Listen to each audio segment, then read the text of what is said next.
गंगा के किनारे एक वन में एक खरगोश रहता था।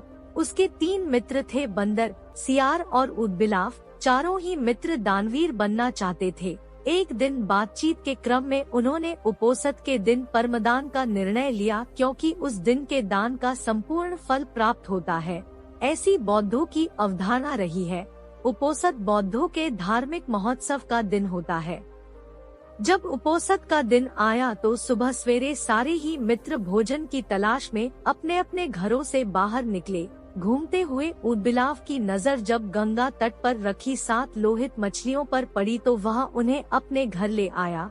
उसी समय सियार भी कहीं से दही की एक हांडी और मांस का एक टुकड़ा चुरा अपने घर को लौट आया। उछलता कूदता बंदर भी किसी बाग से पके आम का गुच्छा तोड़ अपने घर ले आया। तीनों मित्रों ने उन्हीं वस्तुओं को दान में देने का संकल्प लिया, किंतु उनका चौथा मित्र खरगोश तो कोई साधारण प्राणी नहीं था। उसने सोचा यदि वह अपने भोजन अर्थात घासपात का दान जो करे तो दान पाने वाले को शायद ही कुछ लाभ होगा। अतः उसने उपोषद के अवसर पर याचक को परम संतुष्ट करने के उद्देश्य से स्वयं को ही दान में देने का निर्णय लिया।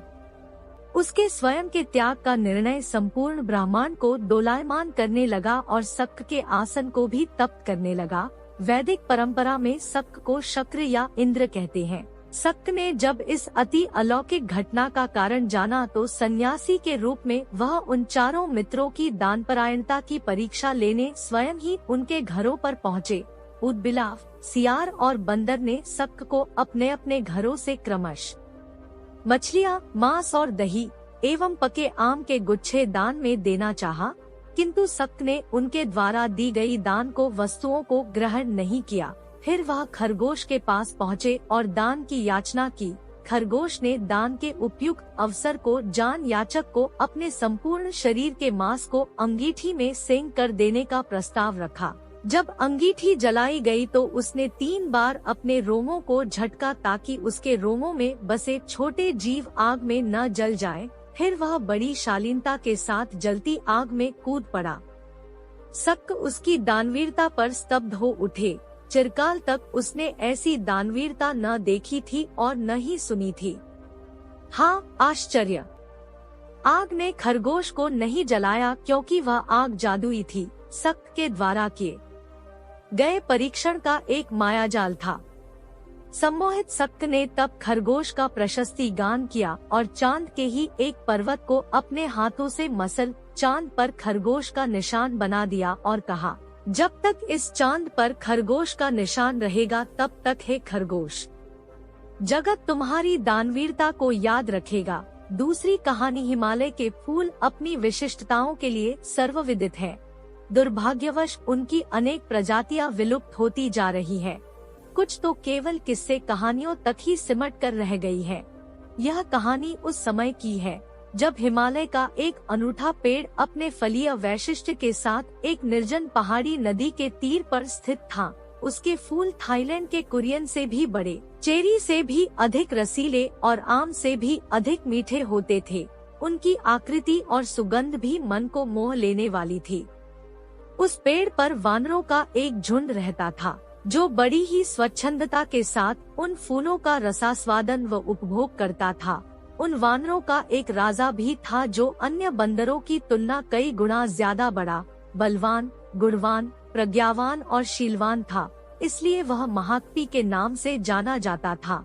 अपनी दूरदृष्टि उसने समस्त वानरों को सचेत कर रखा था कि उस वृक्ष का कोई भी फल उन टहनियों पर न छोड़ा जाए जिनके नीचे नदी बहती हो। उसके अनुगामी वानरों ने भी उसकी बातों को पूरा महत्व दिया, क्योंकि अगर कोई फल नदी में गिरकर और बहकर मनुष्य को प्राप्त होता तो उसका परिणाम वानरों के लिए अत्यंत भयंकर होता। एक दिन दुर्भाग्यवश उस पेड़ का एक फल पत्तों के बीचों बीच पककर टहनी से टूट बहती हुई उस नदी की धारा में प्रवाहित हो गया। उन्हीं दिनों उस देश का राजा अपनी औरतों, दास दासियों तथा के साथ उसी नदी की तीर पर विहार कर रहा था। वह प्रवाहित फल आकर वहीं रुक गया।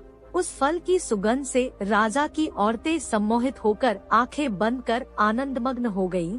राजा भी उस सुगंध से आनंदित हो उठा। शीघ्र ही उसने अपने आदमी उस सुगंध के स्रोत के पीछे दौड़ाए।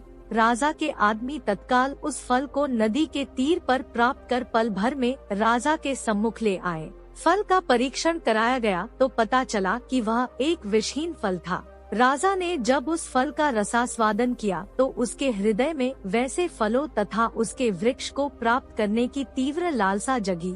क्षण भर में सिपाहियों ने वैसे फलों पेड़ को भी ढूंढ लिया, किंतु वानरों की उपस्थिति उन्हें वहां रास नहीं आई। तत्काल उन्होंने तीरों से वानरों को मारना प्रारंभ कर दिया।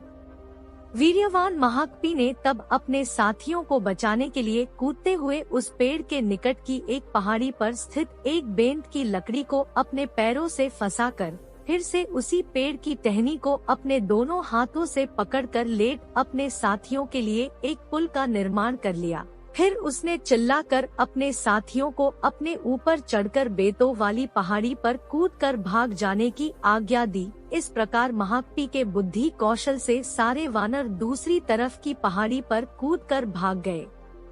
राजा ने महाकपि के त्याग को बड़े गौर से देखा और सराहा। उसने अपने आदमियों को महाकपि को जिंदा पकड़ लाने की आज्ञा दी। उस समय महाकपि की हालत अत्यंत गंभीर थी। साथ ही वानरों द्वारा कुचल जाने के कारण उसका सारा शरीर विदीर्ण हो उठा था। राजा ने उसके उपचार की सारी